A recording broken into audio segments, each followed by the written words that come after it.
how you said you came with the name Pitfall Kennels? Back in like the 80s, it was a old Atari game that was out called, Pitfalls, and then it had the pit in there, so we just came, just throw it in there. Yeah. Collaborate with the pit bulls, man. Made it like that. Why you so interested in pit bulls? Why that breed fascinate you? Really, we started off, man. We had all kind of dogs growing up. We had Childs, Cocker Spaniels, all kind of stuff, man. And we had Rottweilers. Came in one little color, we only come in the black and tan.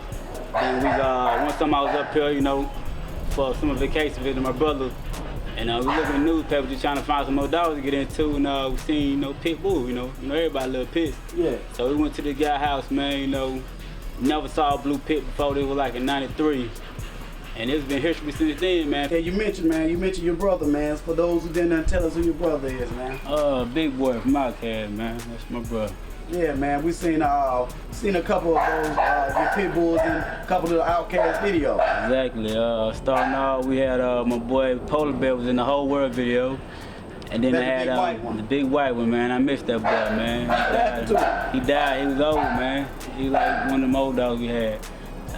Then I had his dad, Drew, was in Black Ice Goody Mall video a long time ago. And then I put some dogs in a couple other videos too, like what was that video with? I saw a video with Janelle Monáe, and there's a big purple dog riding in the back. No, that was in the pit. That was a master. We had masters too, by the way. We had masters, we had bulldogs, man. We just love dogs, man. But ain't nothing like a pit. Right. Ain't nothing like a pit to me. Give us some enlighten us, educate us the proper way to go about breeding dogs, and the proper way to approach breeding dogs. Breeding, when you get into these dogs, man, you always try to, make what you put into them. It take a lot of money to feed these boys, health and, keeping them straight or whatever, keeping them up. So, bro, had a little chain, built a couple of pens, in the backyard or whatever, about 7-8 pens. And we just started exploring breeding, man. We did a couple of, local, advertisement. We had a couple of people buy them locally. And then once that XXL magazine came out, that's when it really just jolted, man. It took off, man. Like Roy Jones Jr., he got like 12 of them from us. My boy Hugh Douglas, that used to play for the Eagles, when he was dating Serena, he bought one for Serena for her birthday or whatever. I remember shipping the dog out to them. I done had, man, a couple of baseball players come out here and get dogs, a whole bunch of football players come out here and get dogs, man. Even old boy from Earth, Wind & Fire, Maurice White, man, he got one for his son. So, it's crazy. Like, everybody love these dogs, man. And that's when it really started to, I'm like, man, okay, whatever you put into the dog is what you gonna get out of the dog. So that's what I always try to teach people. Right, man. Speaking of the facility, I know you had mentioned, I first started with your pens. Tell us about this facility, man. How many kennels, how many runs is it? Okay, it's 40 runs, man. It's 20 on each side, 20 on this side, 20 on the other side. It got the indoor little aisle or whatever. You can walk in. You got the little drawbridge doors where you can, let them down. You lock the dog on the outside, or lock them on the inside. Mm-hmm. They got the heating air, central heating air. It's lovely, man. It's like a doggy mansion. Yeah. Man. You see the spread, and that right there, that's my weapon. My weapon facility. Whenever I have like a pregnant bitch, I got like what is it? It's about 8 weapon rooms over there. For when my dogs are pregnant, put them back there, let them have the puppies and enjoy themselves. And I got another section. The whole spread sits on 25 acres. So I got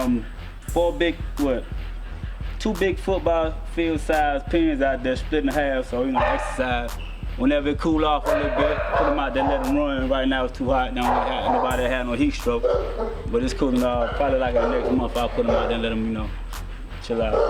Right, man. You mentioned whelping, man. Man, I'm a science major, man. Whelping is a way to just explain what whelping is, man. Okay, whelping is when when the dog was pregnant, man. She was pregnant, the bitch was pregnant, getting ready to have her puppies. And you just want to really isolate her from everybody, man, and get her, prepared to have a little litter or whatever. So you separate them, put them in a little whelping box, and then when those 63 days go by, they have their puppies or whatever. So, just something real nice for them, man. Make them feel comfortable or whatever. How many times should a female dog be bred? It depends, really. I say it depends on the female, man. Like I know you're supposed to skip the first heat cycle or whatever. And then you don't want to just keep breeding them back to back, because that's going to tear the insides up. So you want to breed her a couple times, then let her chill out. You know, give her like a break, like a year or two, and then, you know, you probably breed her a couple more times. And I retired mine after so many breedings. I just let them chill out and just live their life, man. You know, I don't want to just overbreed them until they die. Right. You know, because they pets too. Right, exactly. And it's not just like livestock, like no cows, no chickens, nothing like that, man. Yeah. They pets, so, you know. You say y'all actually probably brought that blue color to mainstream. Oh yeah, man. Back in like, I think it was like 95, my brother did he did an ad article in Double XL, you know. In the picture we took, we had a little blues that year, and in the picture he took a whole, like him sitting down with like a whole bunch of blue puppies around him, man, and from there it just took off. So really nobody, you know, people knew about him, but I think once they really seen him in that book, that's when they really took off. Well, what separates a pit from any other breed, team? I think they, I just like the, you know, they very intelligent, man, very smart, very, you know, low maintenance, man, you know.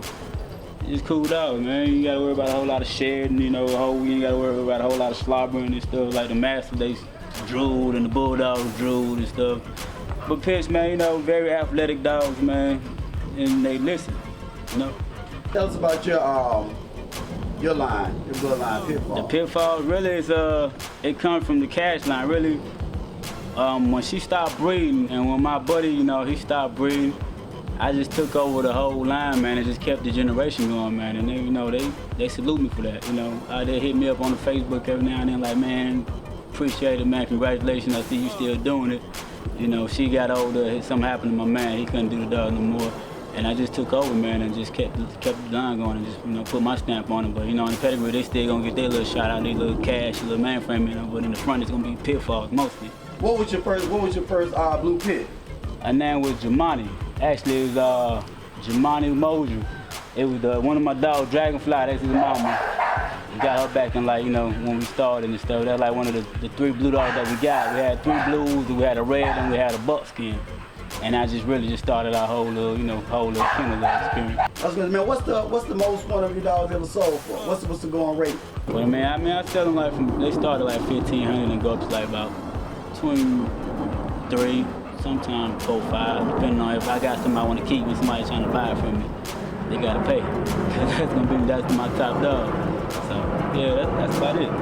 What separates the price from $1 to the next? Really the breed, man. The breed, whichever 2 dogs I put together. Like I just did a breeding with her, with that dog I was telling you about.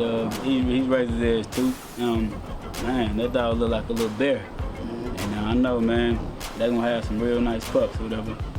So that's what determines the price, really, the bloodline. I mean, in the blood, how the blood is stacked up also.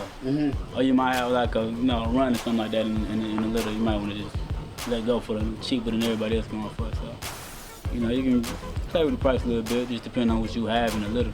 What would you say separates Pitfall from other kennels? It's just history, man. We've been around for a long time, man. Been in the game for a long time, studied the dog, man, and we know what we're doing, you know.